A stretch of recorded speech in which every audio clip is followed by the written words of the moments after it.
Put them on here. But yes, man, first game back. Thanks to all the new people coming along for the ride for the first time. This is where you can find me after every Leafs game, okay? We're going to chat about the game. We're going to talk about the game. I'm going to tell you what I think. Then I'm going to want to hear what you guys think, okay? And that's how it kind of goes, okay? If you miss it, you can join me on YouTube. I'm on Instagram or whatever else like that too, okay? Just look for trubeleafer just about anywhere but NHL 22 because apparently it's profane, but that's a different story. We'll get to that some other time. You know what I mean? Right now, oh my goodness. First game back, first win over Montreal. Everything's feeling good. Everything's looking good. I mean, guys, you know what I mean? I think the worst thing about today's performance had nothing to do with the players. How many nervous Nellies out there wearing Leaf stuff did you see tonight, huh? Right? Mr. Huxley, what's up, man? No, don't worry about that. Thanks for stopping by and saying have a great stream. This is where we're at, okay? You'll find in this chat room thing over here, that's the side it's on, there's where you'll find real fans of all their favorite teams, okay? The ones that are absolute diehards, all right? What it really means to be diehard, okay? Because that's what I'm saying. The worst part about tonight's performance had nothing to do with the Leafs at all. It had everything to do with the performance of the building. Why? Why does it take a 2-1 lead before that thing comes alive? Why? First game back, post-COVID, regular season, full 82 games against Montreal. See what I'm saying? People in the chat are louder than the people on TV. Right, Leslie? You see what I'm saying? That's exactly it. I mean, come on, man. What more excuse do you? John, thanks for following along. That's it. See, you guys are making more noise right there. You guys are making more noise tonight than that building until it was 2-1. Until it's 2-1, and then all of a sudden everybody's a hero in the building, eh? Acting all big, tough, you know, like hot shots. Come on, man. If you're not gonna act that way before they start winning, you don't deserve to act that way after they start winning. That's disrespectful to the other team's fans. Because now you're gloating, now you're rubbing it in their faces. If you act like a jerk the whole time, whether you're down 1-0, down 5-0, or up 10-0, if you always act the same way, that's respectful. Okay? Because then it should mean nothing when I say it, but also nothing when I hear it.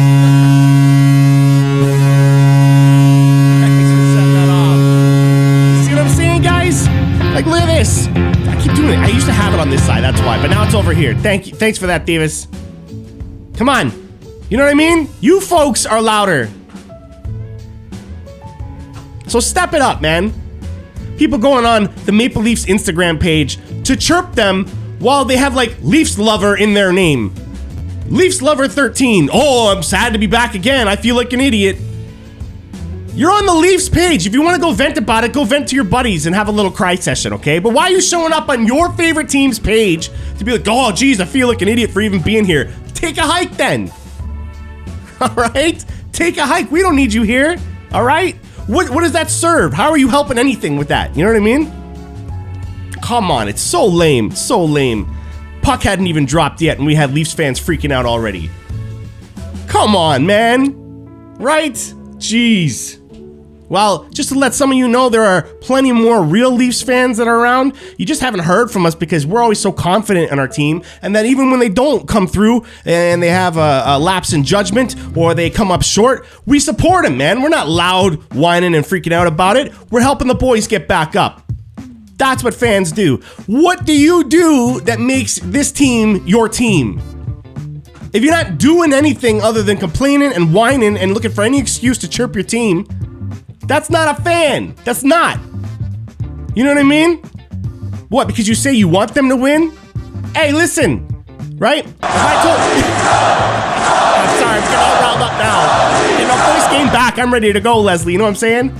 But if I said I wanted you to win a race, okay, I really, really want you to win a race. I'm your number one fan, diehard fan of you watching this right now. I want you to win this race so bad. You don't understand how bad. I want it so bad for you, okay? But as soon as you don't, I'm gonna slap you in the face every time and tell you how you let me down. That's what I'm gonna do. That's what I'm gonna do. How's that gonna help you win a race? How's that gonna help you win a race? Right? It's the same thing here, guys. It's the same thing here. I don't get where that attitude stuff comes from. You know what I mean? Oh, because it's been so long. Shut up. Shut up. It's gonna keep being long until you get comfortable with you, all right? This sounds like a you problem, not a Toronto Maple Leaf problem. That's a Ubis problem, not a Dubis problem, all right? Get over it. Suck it up. It's going to be a long 82 games, okay? And so they let in a goal to start off with. I mean, anybody who wasn't silent before, man, they were sure silent after that, weren't they? First goal goes in against the Leafs, and all of a sudden, like, oh, everyone's going to get all quiet and worried and stuff like that. Right, John? You know what I'm talking about. I see you there. You see what I'm saying? Thank you for that. Come on, it's one goal. Get over it. Now, granted, if you want to break, see, I'm not completely biased in the sense that I can't recognize when fault happens. I don't like how they handled that goal. It's a 2-on-1, and it's so commonplace in the NHL. Oh man, I wish I had my board here. Maybe I could do this on paper.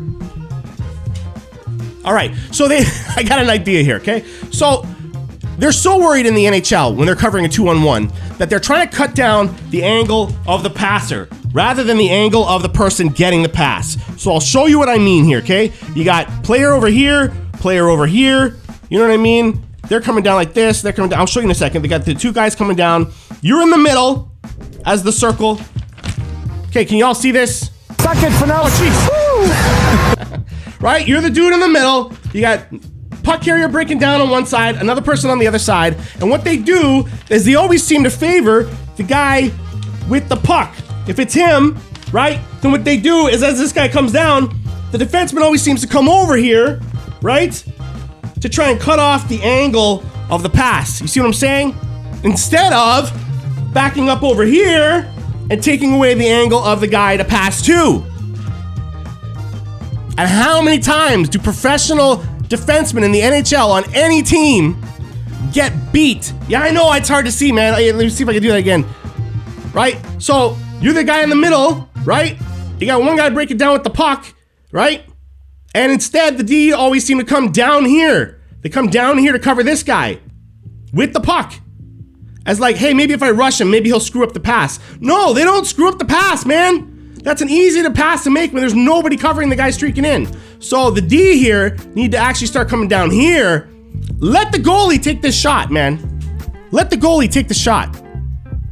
I wish I had my board, all right? I'll have to keep one down here, I think, for situations like this, my little whiteboard, you know what I mean? But so they screwed that up. They screwed that up. I don't like how they cover that, but that's a coaching thing because that's happening all the time with every defenseman in the NHL. They all do it.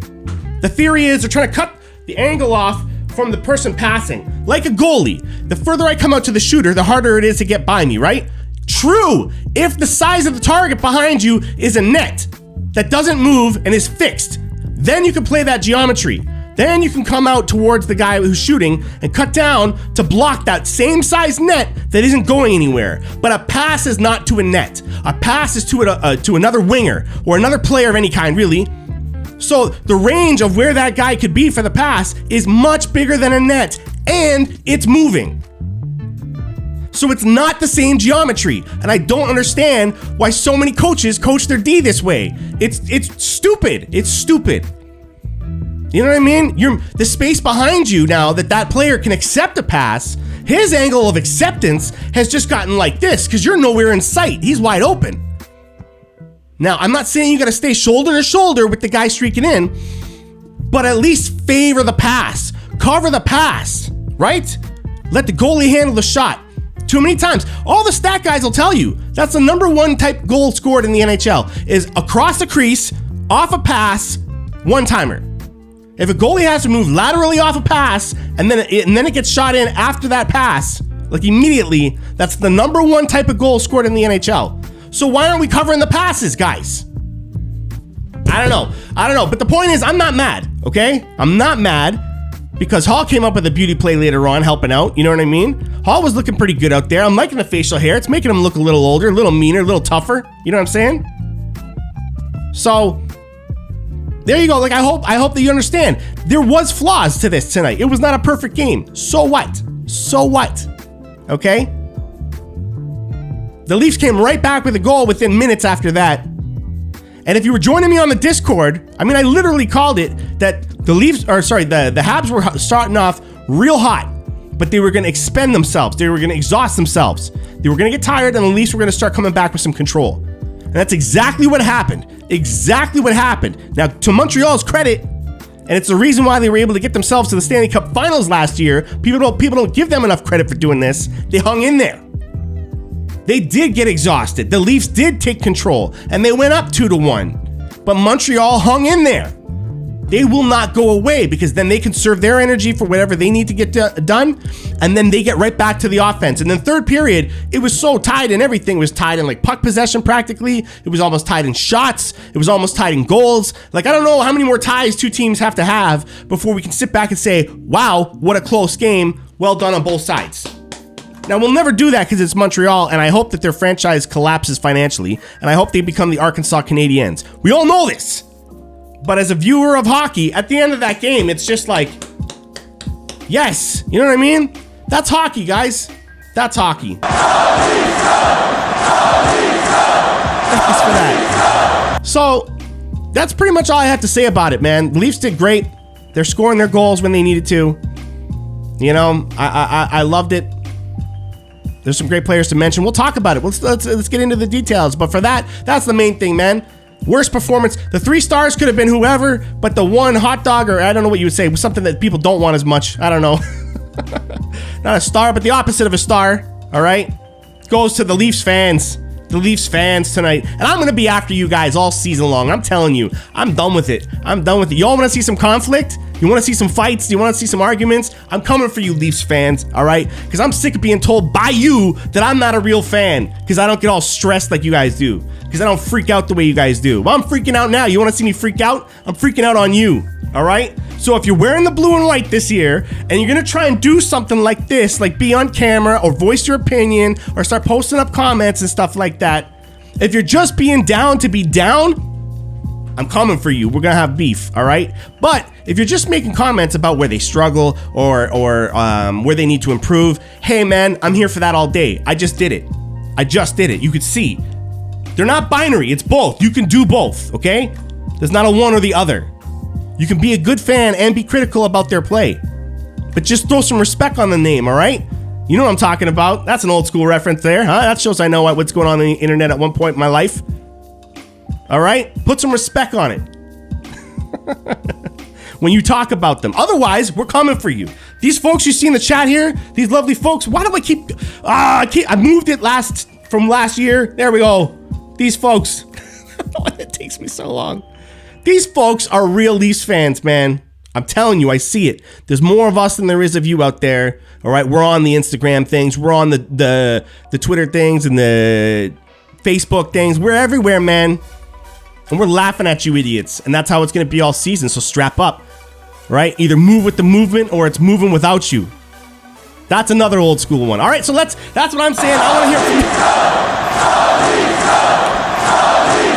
Let's go to you folks, all right? Let's get into it now, okay? So I saw some comments up here I want to get into. Let's see if I didn't miss them all.